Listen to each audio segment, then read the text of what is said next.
खमंग कुरकुरीत अवघ्या 20 मिनिटात तयार होणारी रवा आणि तांदळाची चकली बनवायला अगदी सोपी, खायला तितकी चविष्ट, कुरकुरीत तयार होते.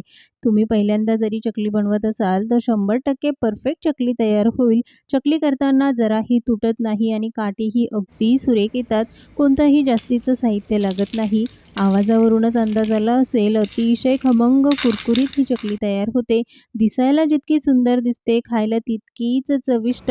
बघता क्षणी खावीशी वाटेल आणि अगदी पोकळ ही चकली तयार होते. भाजणीच्या चकलीलाही मागे टाकेल अशी ही अवघ्या 20 मिनिटात तयार होणारी रवा आणि तांदळाच्या पिठापासून बनवलेली चकली. मग चला बनवूया आजची ही रेसिपी. पण त्याआधी तुम्ही जर चॅनलवर नवीन असाल तर चॅनलला सबस्क्राईब, लाईक आणि शेअर मात्र जरूर करा. चकलीसाठीचं पीठ भिजवायचं आहे. त्यासाठी एखादं जाड तळाचं भांडं वापरा. कढई किंवा पातेलं. यामध्ये घालणार आहोत 2 वाट्या पाणी. वाटी, ग्लास, कप जे प्रमाण तुम्हाला योग्य वाटतं त्या प्रमाणामध्ये पाणी मोजून घ्यायचं. त्यानंतर अर्धा चमचा म्हणजे अर्धा टेबलस्पून मीठ घालायचं. 2 टेबलस्पून 2 चमचे घालायचं आहे तेल किंवा तूपही वापरू शकता. आता पाण्याला चांगलं आंधण आलं की लगेचच त्यामध्ये घालणार आहोत रवा. तर इथे मी बारीक रवा वापरला आहे. अगदी बारीक रवाच वापरायचा. जाड रवा असेल तर थोडंसं मिक्सरवरनं फिरवून घ्या. 1 वाटी रवा घेतला आहे. त्यासाठी आपण 2 वाट्या पाणी गरम होण्यासाठी ठेवलं. पाणी चांगलं गरम झालं, गॅस मात्र कमी आचेवरच ठेवायचा. यामध्ये हा रवा घालून लगेचच मिक्स करायचा. ज्या वाटीने रवा मोजून घेता त्याच वाटीने पाणी मोजून घ्यायचं.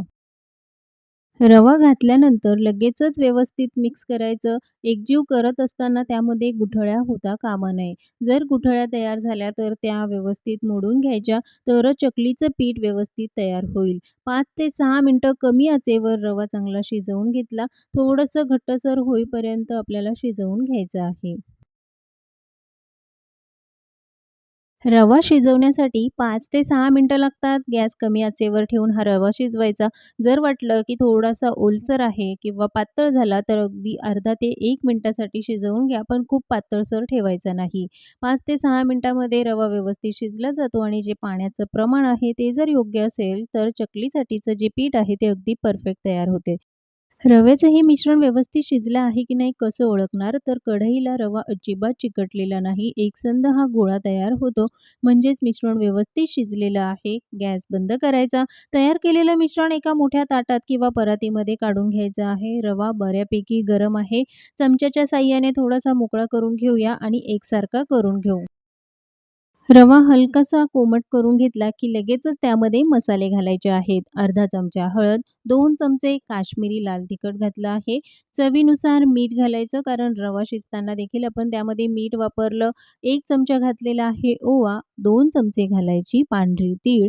मीठ मात्र बेताने यासाठी घाला कारण रवा शिजताना मीठ वापरलं तर फक्त तांदळाचं पीठ आपण जेवढं घालणार आहोत त्यासाठीच मीठ घालायचं.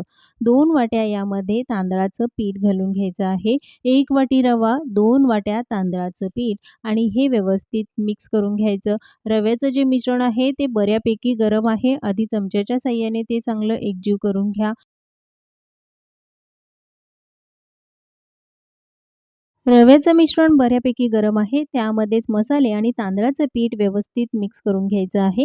लगेचच पाणी घालून पीठ भिजवण्याची घाई करू नका, नाहीतर पीठ पातळ होईल, चकल्या बिघडतील, त्या तेलकट होतात. बऱ्याच वेळा चकल्या तळल्यानंतर नरम पडतात, तर त्याचं कारण आहे जे पीठ असतं ते पातळ मळलं जातं. त्यासाठीच यामध्ये घाई गडबड करून पाणी घालायचं नाही. आधी रव्याचं जे मिश्रण आहे त्यामध्येच हे व्यवस्थित मिक्स करून घ्यायचं आहे. 5 ते 10 मिनिटं तरी आपल्याला हे चांगलं मळून घ्यायचं. बघाल तर हे पीठ थोडंसं घट्टसर आहे. आता मात्र इथे पाणी वापरायचं आहे, पण अगदी गरम पाण्याचा वापर करायचा. तर इथे मी अर्धी वाटी गरम पाणी घेतलं आणि थोडं-थोडं करून पाणी त्यामध्ये घालून पुन्हा हे पीठ व्यवस्थित मळून घ्यायचं.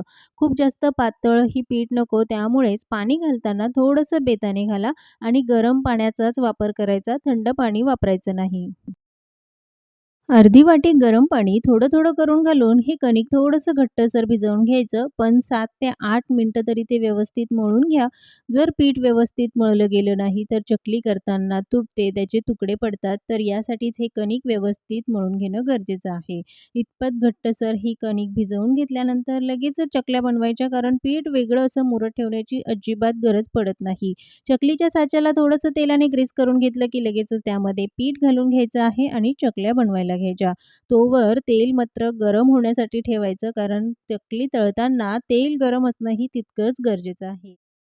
साच्यामध्ये हवं तेवढं पीठ काढून घेतलं, की राहिलेलं पीठ मात्र झाकूनच ठेवायचं. म्हणजे अगदी शेवटच्या चकल्या होईपर्यंत पीठ व्यवस्थित राहतं, ते कोरडं होत नाही. लगेचच चकल्या बनवायच्या आहेत. जेवढी चकली मोठी किंवा लहान हवी त्यानुसार चकल्या बनवून घ्या आणि बघाल तर एकसारखी ही चकली तयार होते. जराही तुटत नाही, त्याला चिरा पडत नाही.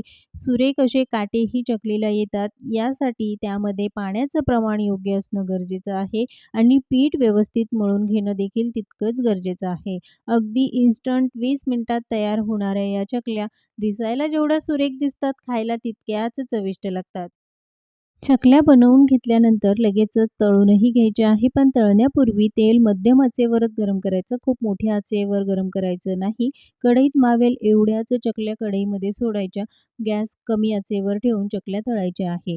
मोठ्या आचेवर ठेवून तळाल तर वरतून तर तळल्या जातील, पण आतून कच्च्या राहतील आणि अशा चकल्या थंड झाल्यानंतर मात्र नरम होतात. दोन्हीही बाजूने सोनेरी रंगावर आपल्याला चकल्या तळून घ्यायच्या आहेत. चकल्या व्यवस्थित तळल्या गेल्या आहेत की नाहीत कसं ओळखणार? तर तेलावरचे जे बुडबुडे असतात ते अगदी कमी होतात, म्हणजे चकली आतपर्यंत व्यवस्थित तळली गेली आहे. चकल्या तळण्यासाठी 4 ते 5 मिनिटं तरी लागतात, कारण कमी आचेवर चकल्या तळायच्या आहेत. मोठ्या आचेवर ठेवून चकल्या तळाल तर आतून कच्च्या राहतील. अशा चकल्या थंड झाल्यानंतर मात्र नरम होतात. अगदी सुरेख रंग चकलीला आला आहे आणि बघता क्षणी खाव्याशा वाटतील, तर तळलेल्या या चकल्या एका मोठ्या ताटात काढून थंड होण्यासाठी ठेवायच्या. याच पद्धतीने सगळ्या चकल्या तळून घ्यायच्या आहे. कढईत मावेल एवढ्याच चकल्या एका वेळेस तळायच्या, म्हणजे व्यवस्थित तळल्या जातात. तळल्यानंतर एका मोठ्या परातीत किंवा ताटात काढून पूर्ण थंड होऊ द्यायच्या आणि त्यानंतर डब्यात भरून ठेवल्या की महिनाभर टिकतात. खमंग, कुरकुरीत, खुसखुशीत अशा या रवा आणि तांदळाच्या पिठाच्या चकल्या अवघ्या 20 मिनिटात तयार होतात. गौरी गणपतीसाठी असो किंवा दिवाळीचा फराळ मधल्या वेळेत खाण्यासाठी झटपट अशी ही खमंग चकली. आजची ही रेसिपी कशी वाटली कमेंट्समध्ये जरूर सांगा. पुन्हा भेटूया एका नवीन रेसिपीसोबत.